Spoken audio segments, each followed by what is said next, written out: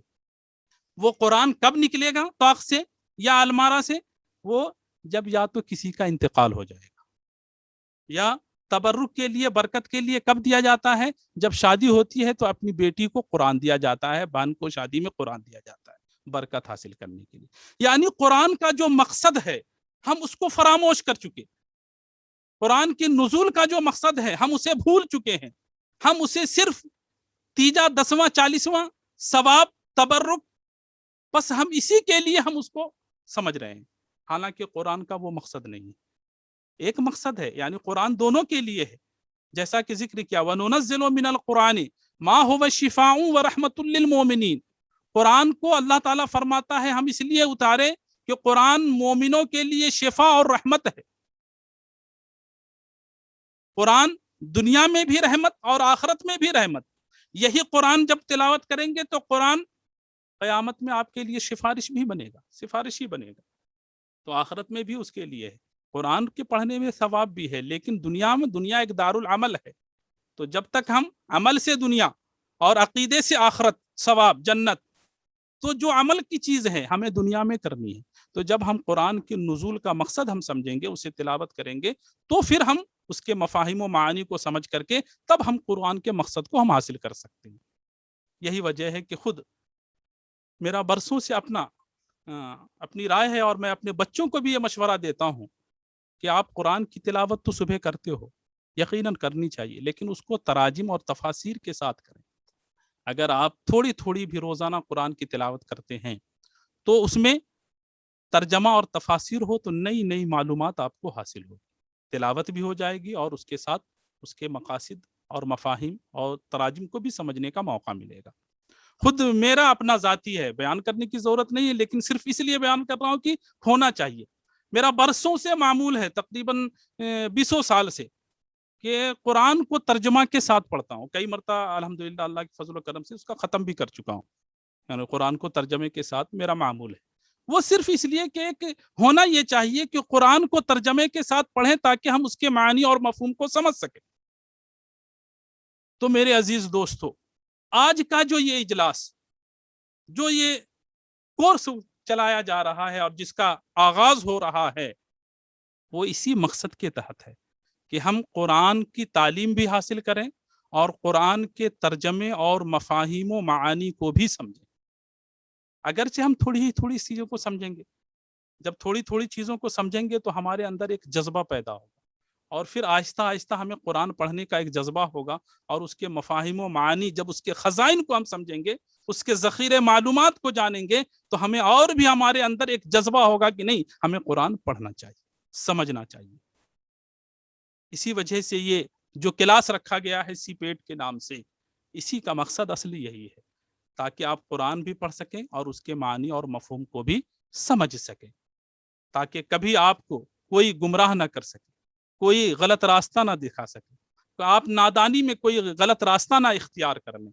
جب آپ کو قرآن پڑھنا بھی آئے گا، قرآن سمجھنا بھی آئے گا، تو آپ کو کوئی بھٹکا نہیں سکے گا، کوئی آپ کو راستے سے دوسرے راستے پہ نہیں چلا سکے گا.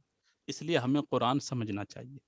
اسی لیے ہم پہلے ہی حکم دیا جاتا ہے قرآن کو سمجھنے کے لیے، قرآن کو پڑھنے کے لیے. لیکن یہ ہماری قوم کا المیہ ہے کہ ہم انگریزی تعلیم سے اگر جڑ گئے تو قرآن پڑھنا ہی چھوڑ دیتے ہیں. یہاں تک کہ اب خود جو ماں باپ اپنے بچوں کو پوری انگلش کی تعلیم حاصل کرائی، آئی اے، بی اے، اور بہت ساری تعلیمیں حاصل کر لی، ڈگری حاصل کر لی، ڈاکٹر بنا دیا، لیکن اگر وہ قرآن نہیں پڑھا ہے تو آپ جانتے ہیں اگر کل ان کے والد کا انتقال ہوتا ہے تو قرآن پڑھنے کے لیے، پڑھوانے کے لیے کسی حافظ صاحب کی ضرورت ہوگی، خود وہ نہیں پڑھ سکتا. ایک تجربہ ہے، ایک واقعہ ذکر کرتے ہیں اور اس کے بعد ہم ختم کریں گے انشاءاللہ تبارک و تعالی. کہ ایک شخص جو اپنے بچوں کو ڈاکٹر بنایا، انجینئر بنا دیا، بڑے بڑے پوسٹ پر، کوئی امریکہ میں ہے، کوئی لندن میں ہے، کوئی شکاگو میں ہے، الگ الگ جگہوں پر ان کے بچے نوکری کر رہے ہیں۔ جب اس کے والد کا انتقال ہوا، تمام بچے باہر سے آئے اور تعزیت کے لیے اپنے والد کے پاس آئے اور زارو قطار رو رہے تھے۔ اس وقت اس دوران ایک حافظ صاحب جو ان کے گاؤں کے اور محلے کے تھے، جب ان کے پاس پہنچے تعزیت کے لیے تو ان کو تسلی کے الفاظ بولے تو یہ اور بھی زارو قطار رونے لگے۔ تو حافظ صاحب سمجھے شاید والد کا انتقال ہو گیا ہے، زیادہ تکلیف ہو گیا، اور بھی تسلی کے الفاظ دیے، لیکن اور بھی ان کا رونا زیادہ ہو رہا ہے۔ تو حضرت نے پوچھا کہ کیا بات ہے، آپ زیادہ رو رہے ہیں، کوئی خاص بات ہے کیا؟ تو ان کے بیٹوں نے یکجا ہو کر کہا بڑی ہمت سے کہ حافظ صاحب، ہمارے والد نے ہمیں اعلیٰ تعلیم دی، اعلیٰ تعلیم کی ڈگری دلا دی، یہاں تک کہ آج ہم بڑے عہدے پر موجود ہیں، لاکھوں کروڑوں میں کھیل رہے ہیں، پیسے کی کمی نہیں ہے، دنیا مل گئی ہے، لیکن افسوس یہ کہ آج جب والد صاحب کا انتقال ہوا تو ہم اپنے والد کے لیے ایک سورۃ الفاتحہ بھی نہیں پڑھ سکتے۔ تو مجھے رونا اس بات کا آ رہا ہے کہ جس تعلیم پر ہمارے والد نے کروڑوں خرچہ کیا اور ہمیں اونچی سطح پر پہنچا دیا، کاش آج ہمارے والد قرآن کی تعلیم دے دیتے، بنیادی تعلیم، تو آج والد کے انتقال پر ہم اس کے ایصال ثواب کے لیے قرآن کی کم سے کم سورۃ الفاتحہ تو پڑھ سکتے تھے۔ اس لیے آج میرا دل رو رہا ہے کہ اس تعلیم کا نتیجہ اور فائدہ کیا ہوا کہ جس تعلیم سے ہم اپنے والد کے لیے قرآن بھی نہیں پڑھ سکتے۔ اگر ہمیں ان کے لیے ایصال ثواب کرنا ہو تو ہمیں کسی حافظ صاحب کو بلانا ہوگا، آپ کو دعوت دینی ہوگی۔ تو آخر اس تعلیم کا فائدہ کیا ہوا؟ میرے دوستو، آپ خود سمجھیں، تعلیم، اسلام نے تعلیم کو دو کیٹیگری میں بانٹا نہیں ہے۔ اسلام نے مطلق طور پر کہا ہے تعلیم حاصل کرو۔ یہ انگلش اور اردو یا عربی کی تعلیم نہیں ہے، ہر تعلیم حاصل کرنا ہے، لیکن بنیادی تعلیم، بیسک تعلیم جو ہماری اسلامی تعلیم ہے، قرآن ہے اور ابتدائی معلومات ہیں، وہ ہمیں ضرور ہونا چاہیے تاکہ دنیا بھی سنورے اور آخرت بھی سنورے۔ تو یہ اس کلاس کا مقصد جو منعقد ہونے جا رہا ہے، جو شروع ہونے جا رہا ہے سی پیٹ کے نام سے، اس کا ایک اہم مقصد یہی ہے کہ ہم مسلمانوں کے بچوں کو، مسلمانوں کو، چاہے وہ خواہ بڑے ہوں یا چھوٹے ہوں، بحیثیت مسلمان قرآن ہمیں پڑھنی چاہیے، قرآن کی تعلیم ہونی چاہیے تاکہ ہم پڑھ بھی سکیں اور بچوں کو پڑھا بھی سکیں۔ معلوم ہے آپ کو، تمام دنیا کے سارے عمل، آخری بات کہہ کر کے میں آپ سے رخصت ہونا چاہتا ہوں، تمام دنیا کے سارے عمل جتنی بھی دنیا میں کی جائے وہ سب دنیا میں رہتی ہے، اس کا ثواب آخرت میں ملتا ہے، لیکن مرنے کے بعد اب کوئی عمل کام نہیں، اب وہاں اس کے بعد جو آپ نے دنیا میں کیا ہے اس کی جزا اور سزا۔ اگر نیک ہیں تو اس کو آپ کو الگ الگ فرصت دی جائے گی۔ ایک بزرگ کا واقعہ ہے، ایک شخص کا واقعہ ہے کہ ایک شخص جو ہے قبرستان سے گزرتا ہے، قبرستان میں ایک جگہ قرآن کے پڑھنے کی تلاوت آتی ہے اور تلاوت کی آواز آ رہی ہے قبر سے۔ وہ شخص جب اس کے پاس پہنچتا ہے تو دیکھتا ہے کہ فلاں قبر ہے اور اس قبر کے اندر سے تلاوت قرآن کی آواز آ رہی ہے۔ بہت ہی وہ متحیر ہو جاتا ہے، آخر کون شخص ہے یہ؟ پتا چلا کہ یہ فلاں شخص ہے۔ اس سے اس کی بات ہوتی ہے، گفتگو ہوتی ہے، اللہ تعالیٰ ایسا اس کے لیے آسان فرماتا ہے۔ تو پوچھتا ہے کہ آپ قرآن کی تلاوت کر رہے ہیں، کیا بات ہے؟ آپ کہا مجھے مرے ہوئے برسوں ہو گئے، میں نے دنیا میں نیک کام کیا تھا، آخرت میں کیا تھا، اللہ تعالیٰ نے مرنے کے بعد مجھ سے پوچھا سوال و جواب کے بعد کہ تم کیا چاہتے ہو؟ تو مجھے قرآن سے بڑی محبت تھی، بڑی الفت تھی، تو میں نے کہا مجھے قرآن پڑھنے کی مہلت ملے، اجازت ملے، تو مجھے قرآن پڑھنے کی اجازت دی گئی ہے اور میں قرآن پڑھتا رہتا ہوں۔ ابھی میں نے 4000 بار قرآن ختم کر لیا ہے۔ وہ سوچتا ہے، تعجب ہوتا ہے، اللہ اکبر، 4000 بار قرآن ختم کر لیا، تلاوت کر لیا ہے، اس کے تو کافی ثواب ہوں گے۔ وہ شخص یہ کہتا ہے میں نے اتنی بار قرآن ختم کی، اس کا تمام چیز میں تم کو دیتا ہوں، تم دنیا میں موجود ہو، تم میرے لیے صرف 3 بار سبحان اللہ الحمدللہ تسبیح پڑھ کر میرے لیے اس والے ثواب کر دو، میں یہ تمام چیزیں اس کو لوٹا دیتا ہوں، تمہاری طرف دیتا ہوں۔ وہ تعجب میں پڑھتا ہے کہ اتنی چیزیں پڑھی ہوئی تو بہت ثواب ہوگا. کہا ضرور ضرور. کہا تمہیں معلوم ہے کہ اتنا پڑھا ہوا تم مجھے کیوں دینا چاہ رہے ہو؟ کہا تمہیں معلوم نہیں، وہ دنیا ہے اور یہ برزخ ہے. برزخ میں جتنی چیزیں پڑھی جاتی ہیں اس کا وہ ثواب دنیا میں جو ایک مرتبہ تسبیح پڑھی جاتی ہے اس کے عشر اشیر بھی نہیں ہے. تو میں نے اتنی بار جو قرآن ختم کی ہے اس کا ثواب جو 3 مرتبہ تسبیح پڑھ رہے ہو اس کے برابر بھی نہیں.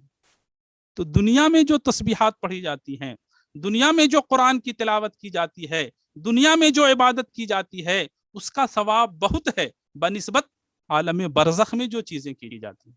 تو میرے عزیز دوستو، میں آپ سے اپیل کرتا ہوں، گزارش کرتا ہوں کہ آپ بھی اس قرآنی تعلیم میں جڑیں، اپنے بچوں کو جڑائیں.